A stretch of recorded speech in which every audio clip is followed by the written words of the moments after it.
You are Locked On Giants Postcast, part of Locked On Sports San Francisco on the Locked On Podcast Network. Your team every day. Yo, what's up, everyone, and welcome back to the Locked On Giants Postcast. I'm your host, Eric Triple E Engel. You may know me as the former producer for the Murph and Mac Morning Show on KNBR. And today, Hayden Birdsong picks up his first career MLB win as the Giants take down the Braves 5-3 out in hot Atlanta. Birdsong tossed 5 innings of 2-run ball and fanned 5 Braves in the process. He also got some decent run support today as 3 different Giants went yard. Soler is heating up, and Ramos is so good, he's even surprising himself at the plate now. We'll break it all down, but first, I want to thank all of you for watching us on the Locked On Sports San Francisco YouTube channel. Please, if you aren't already subscribed, hit that subscribe button right now. Thanks also for listening on the Locked On Giants podcast feed. However you get the show, we appreciate you tuning in, and make sure to check out the Locked On Giants Daily Show for more in-depth coverage. Ben Kaspick does a great job. And today's episode is brought to you by FanDuel. Make every moment more. As playoffs wind down, the sports stop sportsing like we want them to. But this summer, FanDuel is hooking up all customers with a boost or bonus every single day. That's right. There's something for everyone every day all summer long. Visit FanDuel.com/lockedon to get started. And this one, as I said, Hayden Birdsong, this was a great outing by a kid in his second big league start, one of the youngest pitchers to make his debut for the Giants in like the last couple decades. His kid's 22 years old, and he just, I am so impressed by this kid. We talked a lot in our last show about how he needed to develop into more of a pitcher than a thrower, how he was kind of doing the Kyle Harrison, leaning a little hard on just the quality of the pitches and not necessarily, focusing so much on location. Tonight, man, Birdsong just, danced everything on up there right where he wanted it to go. Just swinging sweet songs all day long. Hayden was up on that mound. If we're going bird songs, there's a lot of different ways we could go. Obviously you got Surfing Bird. We can go Surfing Bird. We can go Free Bird by Leonard Skinner. It looked like pretty Free Bird out there on the hill today. It's just like he was jamming to that guitar solo the whole time in his ears. Must have been the way he was dicing hitters up out there. Maybe I'm like a bird, a little Nelly Furtado, or maybe you're going Three Little Birds, Bob Marley. There's a lot of different bird songs, if you will. I digress. But Hayden, man, he was just dominant tonight. There was one at bat that super impressed me in the bottom of the 5th.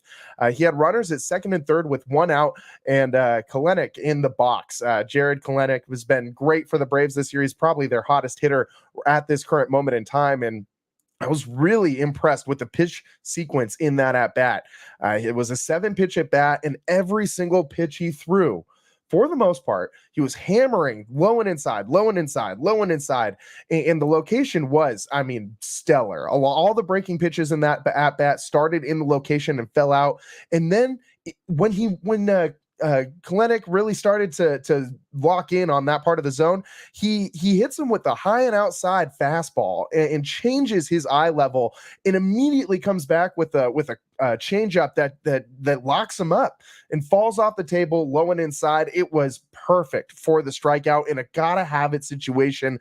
That was his 5th strikeout of the day in his last inning of work. Got out of the inning with no damage done, and man, that was really impressive work by him to dance around all of that trouble on the base paths, to work around the Braves' hottest hitter in their lineup right now, and end up out of that inning without any damage done. It wasn't all, roses for him today. He did give up back-to-back jacks, Austin Riley first and Sean Murphy next, and those balls were absolutely destroyed when they hit him on out of there in Atlanta.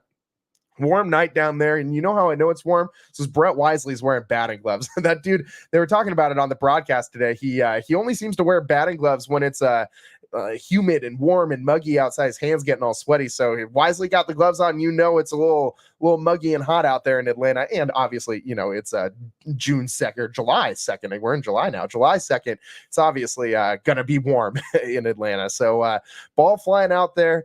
out of the yard, and two back-to-back jacks for the Braves gave them an early 2-0 lead in the bottom of the second. In the top of the third, the Giants almost got both of those runs back, but were robbed as Kelenic made a great play in center field to rob Matt Chapman of what would have been a 2 RBI double in the gap.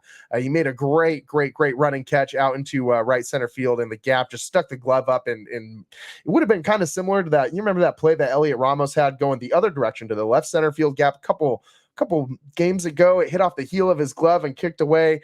It allowed the tying run to score. Giants ended up coming back and winning in that game. So seemed a little similar, just flipped, going the other direction into the other gap. And of course, Kelenic made the play, and Ramos couldn't make the play on that occasion. If that ball had dropped in, Giants would have scored 2 more there, and that was kind of a big moment so far in that game, as it was 2-0 at that point, and the Giants seemed to be struggling mightily out there on the mound. They did do a really good job, even though they couldn't really hit Lopez very well, who has just been a stud for the Braves all year. Dudes, after today, he's got a 1.83 ERA, and he kind of got roughed up a little bit today. The one thing the Giants did do a great job of is making him throw a ton of pitches. I think throughout this game, the Giants saw like 10 or more full counts, like really working the pitch count deep, and especially did so in the beginning of the game while Lopez was still in. He lasted 4 1/3 innings in this one, only gave up 4 hits and the 2 earned runs, but walked 4 guys and struck out 6. That's a lot of pitches in 4 1/3. So the Giants really worked that count. He was all the way up to 101 pitches by the time that they got him out of this game, 57 of them for strikes. Birdsong also, meanwhile, threw 87 pitches. So pretty efficient for Hayden over those 5 innings of work. I feel like if he really needed to, the Giants could have tossed him out there for a 6th. But that bullpen, after the day off yesterday, and not needing to be used nearly as much in that Dodgers series as we thought they were going to, because Spencer Bivens just, put the team on his back and carried them to victory yesterday. The bullpen was nice and fresh today, and they looked the part. They only one guy gave up a hit for the Giants out of the pen, and that was Tyler Rogers, who did give up a run here late in this game. But the Giants, they did a really good job of adding on some extra insurance runs. They did take the lead after they went back-to-back home runs in the 5th inning. Soler shot his 10th of the season, 2-1 Braves lead, and then Lamont Wade Jr. comes in right after that and hits a solo shot. The Wade Jr. home run was just a towering mammoth shot to right field. Dude hit it like 440 plus feet. It was it was a moon shot for sure for Lamont Wade Jr. and for Jorge Soler. It was nice to see him run into another one too. His 10th of the season, 109 miles an hour off the bat, 394 feet. It was a laser beam down the left field line. I mean, this is what we've come to expect from Soler as of late. He's really been hitting well. We'll get into that a little bit later on in the show, but it was nice to see him get some more damage done against Lopez, because I was checking out Giants hitters versus this Braves budding ace. And man, Soler has some big time ownage on him. Coming into today, he has a lifetime 623 batting average against Lopez. And this isn't just like in a couple hits. He's 19 at bats and 12 hits against this guy. So Soler's got some real life ownage against Lopez. His OPS 1.263. I mean, OPS over 1,200 is just nuts. Three doubles. He had 3 home runs. Now 4 coming into this matchup. So 4 after this matchup, 3 coming into it. So Soler adding on to his track record of ownage against Lopez, also gave him his 10th home run of the season, and then Lamont Wade Jr. destroyed that one, 442 feet, his 3rd home run of the season. Giants go back to back, and then in that 5th inning, that's when Birdsong made that massive strikeout against Kelenic with the game really on the line in that one. Then in the 6th inning, Conforto, a leadoff double, gives Brett Wisely a sack bunt to move him over to third. The Giants playing some decent small ball lately. Today they did more of the same, even though they were still hitting some home runs. The small ball was key in this one, and then a hot shot to third kicks off of Austin Riley's glove. The error allowed Michael Conforto to score. That was a really rough play, but a play that you got to make if you're a big league third baseman. It was just a rocket, and Riley really only had time to take one step and try and swipe at it, but it hit off the glove. Anytime a ball hits your glove as a big leaguer, you should make that play. So it goes down as an error, although I think it could have been recorded as a hit. Nonetheless, run scores gives the Giants a 3-2 lead. Then in the top of the eighth, Brett Wisely doubles. Matos hard single prevents Wisely from scoring, but moves him over to third. If he had hit that thing just a little bit softer, Brett Wisely could have scored. Then a Nick Ahmed sack fly. See, told you Giants playing small ball today. Scores Brett Wisely from third base in front of the Brett Wisely fan club. It was all his family and friends came out today from Jacksonville, Florida originally. So they all made the drive up into Georgia to go see Wisely play in Atlanta, and he had a decent game. Wisely ends up with a double, a run scored, a sack bunt, some good plays by Wisely tonight. Then in the bottom of the eighth, Kalenic doubles with one out, and Ozzie Albies soft single back up the middle scores Kalenic that insurance run, all of a sudden becoming very, very important. Gave the Giants a 4-3 lead. But then in the top of the ninth, Elliot Ramos is surprising himself with how good he is now, man. A solo shot to right field, and dude didn't even think it was a home run. He hit it, and he couldn't see where the ball was off the bat. He said that his the bill of his helmet was preventing him from seeing the flight path of the ball. He just kind of stood there for a second. He thought it was a pop-up into foul ground, and he just kind of stood there in the box. And then by the time he saw where the ball was, you saw his reaction. You go, oh, I guess I got to run now. So he starts jogging around the bases because, of course, it went out of the park. Dude thinks he hits a pop-up in foul territory, and it sails over the right field fence. That's the kind of season that this dude is having right now. It's just amazing. In the opposite field power is very real for Elliot Ramos. Dude's just so locked in right now. He's hitting bombs on swings that he thought were out of play pop-ups. This is crazy.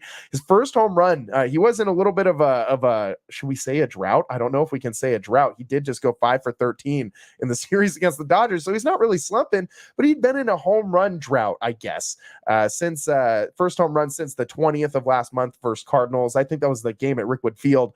Ramos, great seeing him show off the power again. Maybe this adds to his all-star bid a little bit, which, oh my God. Have you guys seen who's ahead of him in the fan votes? He got like Nick Castellanos and Brandon Marsh. I'll repeat, Nick Castellanos and Brandon Marsh ahead of Luis Matos. I just, please, for the love of God, go and vote for Elliot Ramos to reach the All-Star game. I mean, he should advance. His numbers look very similar to the rest of these guys. I mean, almost identical to Christian Yelich, who's one of the leading vote getters for the National League outfielders. Come on. Giants fans, do your part. Go vote for this guy. He needs to be in the All-Star game. Maybe he won't be a starter, but my God, like you can't let Nick Castellanos and Brandon Marsh outpace this guy. I mean, you see the beard if you're watching on the live stream. I love me a good beard. Brandon Marsh, great beard, but Elliot Ramos, also great beard. We need Ramos in over Brandon Marsh. A lot less scraggly. Like my beard's all scraggly, kind of like Brandon Marsh-esque. And I just wish I could have a nice full, nice, velvety beard like Ramos does. So just on the beard alone, you can vote for this guy into the All-Star game. But I mean, really, you should vote him in for his 11 home runs, tied for the team lead for the Giants. His NL leading RBIs since he got called up. Like all these reasons that those are the reasons you should vote for him. Or maybe his defense, his nice playing center today, landed kind of hard, showed off the glove again today, but he's got a ton of outfield assists. He's made a ton of great plays defensively. Like this dude does it all and absolutely deserves the nod in the All-Star game. So Giants fans, you guys are really, I know I'm voting every day. I mean, I need you guys to also get out there and vote every single day for Elliot Ramos to make this All-Star team. I don't know why I even got to say this or explain this. Do it. Get online right now and do it. I mean, do you want to see your dude in the All-Star game or not? I know I do. I'm voting every day for him, Logan Webb, all my favorite Giants, and you guys should be doing the same. But the Giants do pull this one out. Ramos, as I said, made that nice play in center in the bottom of the ninth. Landed kind of hard and grimaced when he hit the ground, but said post-game he was feeling fine. Doval ends the game on a 101-mile-an-hour cutter. And yes, he did give up some hard contact today, but a nice clean inning for Doval.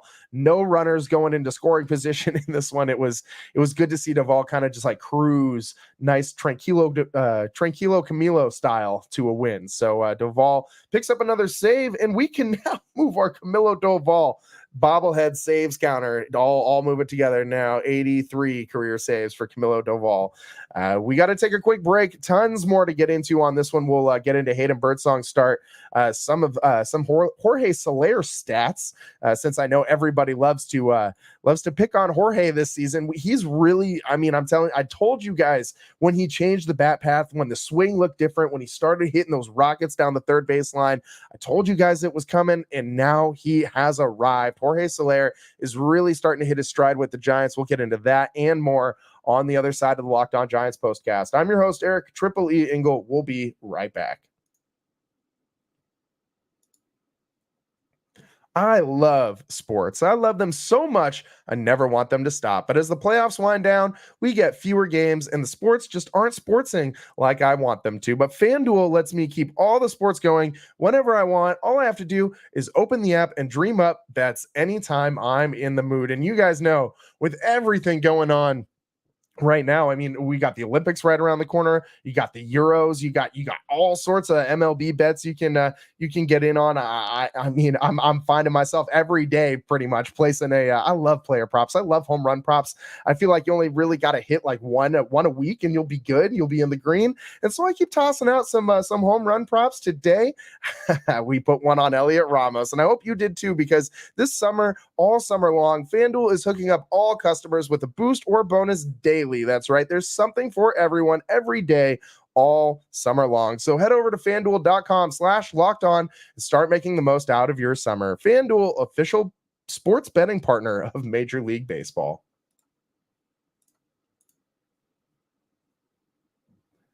Welcome back to the Locked On Giants postcast. I'm your host, Eric Triple E Engel, and today the Giants did a great job. All around a great team win. Hayden Birdsong pitched really well as a starter. The bullpen picked him up, pitched great, and the offense even came to play too. A nice, complete, no egregious plays, and on defense, no errors.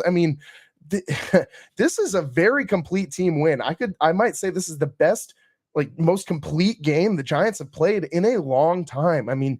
You didn't really have one section of the team where you're like, yeah, I wish this would have been better, though.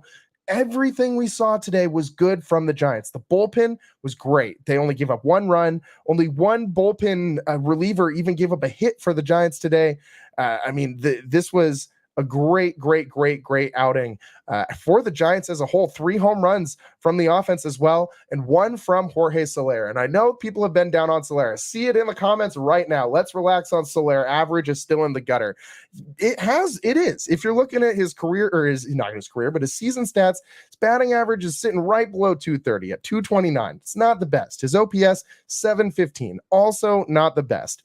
But remember what this guy did at the beginning of the season. It took him like a month to get that batting average up over 100. This guy was on the interstate up until a few weeks ago, maybe a month ago.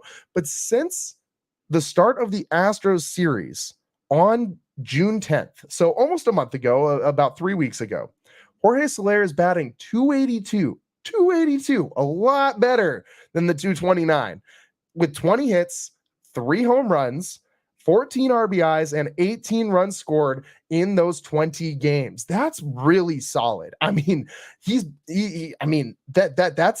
what we thought we were getting from Jorge Soler. Maybe the home runs aren't as high as you would like them to be, but the 14 RBIs in 20 games, that's right on pace. The 18 runs in 20 games, that's I mean, more than you could expect from this guy. 282 batting average, that's well over his career high, his career average. So Jorge Soler's really been on a heater since the start of that Astros series back on June 10th. Remember, they came home to play the Astros and the Angels before they went on the road to play the Cubs and the Cardinals on their last road trip. And then they came back for this homestand.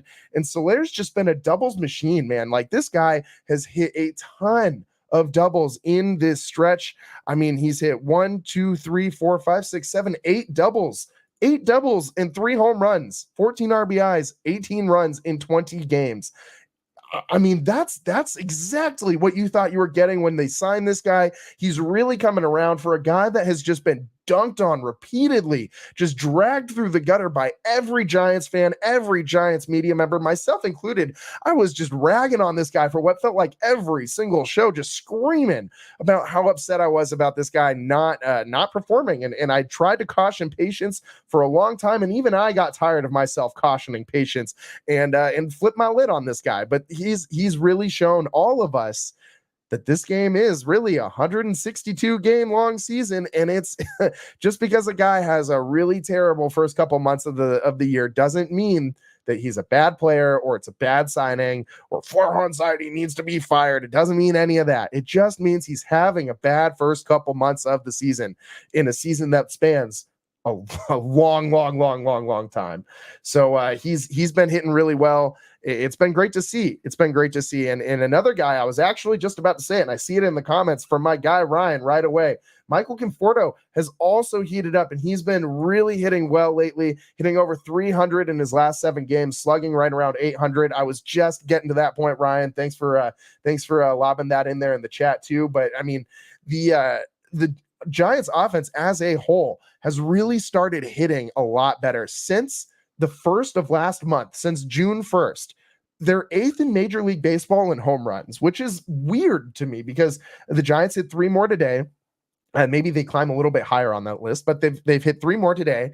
And we said a while ago when this offense started to be a little more consistent that they're just not going to hit home runs like this every single day. That's what we said. And they are absolutely proving us wrong. The Giants, 8th in MLB in home runs since June 1st. Maybe they can keep this up. I mean, you look through this order, and when it's hot, when these guys are all hot, I mean, Ramos really changes the complexion of this lineup, obviously. But when this lineup is going good, you got guys with home run potential, really. I mean, I'm not going to sit here and pretend Nick Ahmed's got home run potential just because he's got 1 this season. So I'm going to say 1 through 8. They got home run power. I mean, Soler, Wade, Ramos, Bailey, Chapman, Conforto, even Brett Wisely, the walk-off the other night. Yastrzemski can run into a few. We know that. He got the starting right today before he got subbed out from Matos. Matos also got some home run power. Slater's got some home run power coming off the bench. So the Giants really do have David VR's got some home run power. The Giants have home run hitters all up and down this lineup. No single guy on this lineup is going to light the world on fire and hit, we're all going to sit here waiting for another Giant to hit more than 30 home runs in a single season. We're all going to still be waiting for that at the end of this year. But this could be kind of, they're not going to win 107 wins, so don't come for me. But this could be kind of similar to that season where the Giants as a team don't really have one guy who's lighting the world on fire, but everybody could hit like 10 to 15 home runs, and they could be one of the better home run hitting teams in all of baseball. Michael Conforto certainly helps them with that since he's been getting better, and every single player in this lineup has really started to hit better. And as all this looks a lot better when Jorge Soler hits, it really does. I mean, Matt Chapman, we know he's going to be up and down at the dish. Like he comes up there and rips the ball as hard as he can every single time. And sometimes he just gets unlucky, as we saw today. 0 for 5 today with the strikeout. Would have looked a lot different if that double had fallen in the right center field gap and those 2 runs had scored early on in this game in the 3rd inning. It would have made that slash line look a lot different. But we know that Matt Chapman's up and down in a streaky bat like that. But Soler also pretty streaky up and down. But this was great to see when he finally gets rolling. We see the power, the raw power, the strength. I mean, every time a ball comes off that bat. Like, would you want to play infield in against that guy? I absolutely would not ever want to be standing on the edge of the grass at third base waiting for a rocket from Jorge Soler down the line. I think I would just dive out of the way if one came over to me. That would simply be my solution, is just, keep all my limbs attached to my body and intact, not shattered. You know what I mean? So this dude strikes fear in opponents when he's in the box and he's going like he is, and it changes how this entire Giants lineup looks. I talked earlier in the year about how I didn't like him in the leadoff spot at that time because he just, couldn't hit water if he fell out of a boat at that point in time in the season. But now I kind of like him in the leadoff spot, kind of like little Kyle Schwarber-esque up there at the top of the order, getting some, just a doubles machine lately, and has the home run power to boot. So Jorge Soler hits his 10th home run of the season.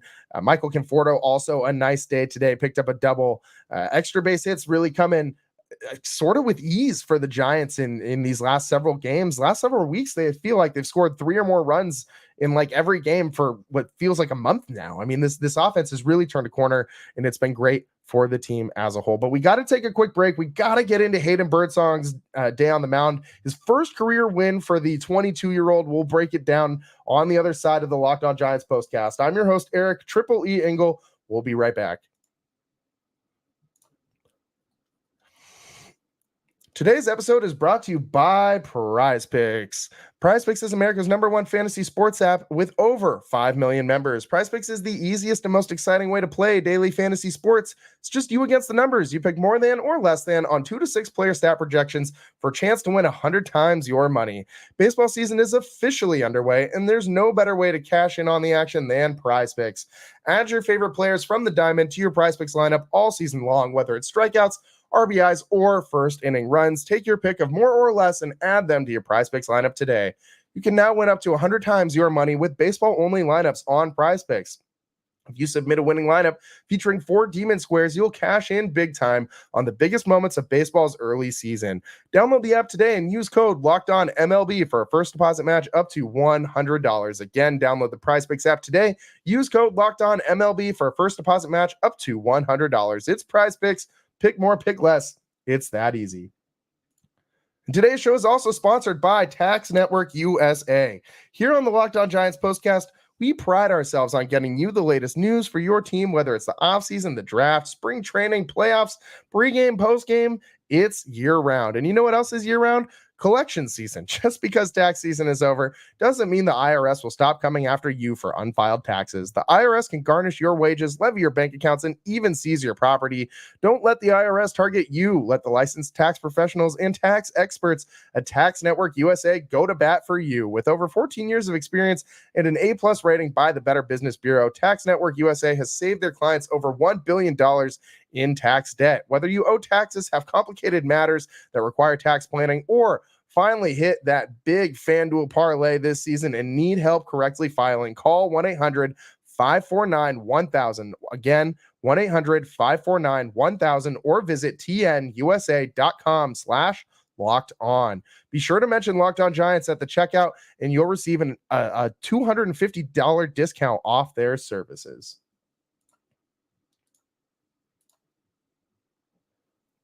Welcome back to the Locked On Giants postcast. I'm your host, Eric Triple E Engel, and we are running out of time. We are up against it, but I did want to talk about Hayden Birdsong's day. Bird is the word right now for Giants fans. Dude has been awesome. In his 2 outings, he's done exactly what you've expected. If you've had higher expectations for a 22-year-old making his first start in tossing less innings than like any other Giants pitcher to make their debut since Tim Lincecum in 2007, I think your expectations might have been a little high if you were expecting more than what we got from him today and from him in his first start. Honestly, you take out that Seiya Suzuki home run from that first start, probably finishes up that 5th inning and records his first win, but instead he leaves with the tie game and allows that home run in that last start. But tonight he tossed 5 innings, 2-run ball. Great outing. He touched 98.4 miles an hour on his last time out, and today much of the same. He was really pumping it in there. I really like this kid on the mound. He's been awesome. He's been just so good for the Giants in a moment where they have really desperately needed somebody to step up for this team. His highest velocity he reached today was 97.7. So that velo is still here, even as a starter. It really plays well and complements his other pitches. I mean, that curveball, slider, changeup combo that he's got, he can just throw the kitchen sink at you. And that changeup really, really looked good today. I mean, that strikeout that he had against Kalenic in that very, very, very key moment in the 5th inning with runners at second and third and just one out. Huge strikeout against a player who was just red hot recently. He did a great job today. I mean, really, really, really solid on the mound for Hayden Birdsong. He tossed 87 pitches in 8 curveballs, 12 changeups, 43 four-seam fastballs, that just gas that he's got, and 24 sliders. So he used the slider a little bit more than the changeup this time, which is what we expected him to do in his first outing, which was not what we got. We got him throwing a lot more changeups in his last outing than this one. I mean, and just you see this the variety in what he can throw you. Dude's curveball drops down to like 79.5, 80 miles an hour, and that fastball is up at 97, 98. So I mean, you're talking 18-mile-an-hour difference plus some wicked bend on that hammer that he's got. So a lot of tough at bats, a lot of uncomfy at bats for opponents. It's what Hayden Birdsong is gonna do. I mean, he generated 39 swings. He really did a great job today on the mound. He came up with his first big league win, and Hayden Birdsong is going to be here to stay. The Giants have needed a starting pitcher to step up and give them some innings. That's exactly what he's done. And we're hoping Kyle Harrison's going to come back on this road trip. Finally, some reinforcements coming for the pitching staff, the much maligned pitching staff that is just this Giants starting staff was supposed to be like one of the deepest in all of baseballs. How in the hell did we get down to 2 healthy starting pitchers? That's very rough, very, very, very rough. But with Birdsong in the mix now, Harrison coming back, I mean, that's 4 guys now. If we got Webb, Hicks, Harrison, Birdsong, we just need one more guy. Of all these injured dudes, of the Alex Cobbs, the Blake Snells, the Tristan Becks, like, I mean, we just need one guy to come back and be healthy. Robbie Ray, we got like 4 really solid options. If one of them can come back and be healthy, that would be a massive lift for the Giants. Probably going to need to go with a 6-man rotation-ish at some point, I'm assuming. I mean, Jordan Hicks, when are the wheels going to fall off? I mean, I hope never, but we have to think that the reliever turned starter is going to hit a wall eventually. Already, we just hit July. He hasn't even pitched this month yet, and we're already talking about how he's set career highs for innings pitched, pitches, all these things, and he's still got the dog days of summer, the meat of the season left to go. It'll be interesting to see what the Giants do with that starting rotation. Hayden Birdsong might pitch his way into sticking with this staff the way that he's been playing. I don't think that was necessarily the game plan going forward with him. I think he was probably brought up as kind of like a injury replacement, more or less, and they were going to have him be a placeholder until these other arms came back from injury. But the way that Birdsong's been playing, I think he's going to pitch himself into this starting rotation and be here to stay. This is one of the better lineups in all of baseball. I mean, Ozuna is really good this year. Albies has been really good forever. Olsen, Riley, Murphy, Duvall, all these guys got home run power. Kalenic has been really, really solid this season, been one of the Braves' hottest hitters in recent weeks. He mowed them down. This is a playoff team, and he absolutely dismantled them today. 46-37 is the Braves record. The Giants now 42-44, creeping back ever closer to 500. The never-ending climb back to 500 continues for the San Francisco Giants. And while that continues for the Giants, we should probably wrap up this show. We're a little bit over time, as we usually are.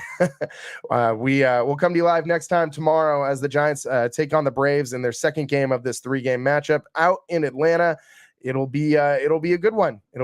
Hopefully the Giants can piece together another win, and we can start talking about the Giants winning 2 series against 2 really solid playoff teams. Like, don't look now, but the Giants, they're starting to make us believe again. They're doing that thing that they always do, where they make you believe and then they break your heart, and then they make you believe again, and then they break your heart again, and then they make you believe again. And we'll probably do this another like 15 times before the end of the season, and we'll see which note it ends on, whether it's the breaking the heart note or the making you believe note. But I really do think this team is poised to make a run in the second half with all of these arms coming back. And you know what happens when you get in the playoffs with good pitching? Anything can happen. It's all the time we got for you guys today. Thanks for tuning in to the Locked On Giants postcast. I'm your host, Eric Triple E Engel. We'll see you tomorrow when the Giants continue this series against the Braves. Second game of this 3-game set out in Atlanta. Thanks for joining us. We'll see you next time. Peace.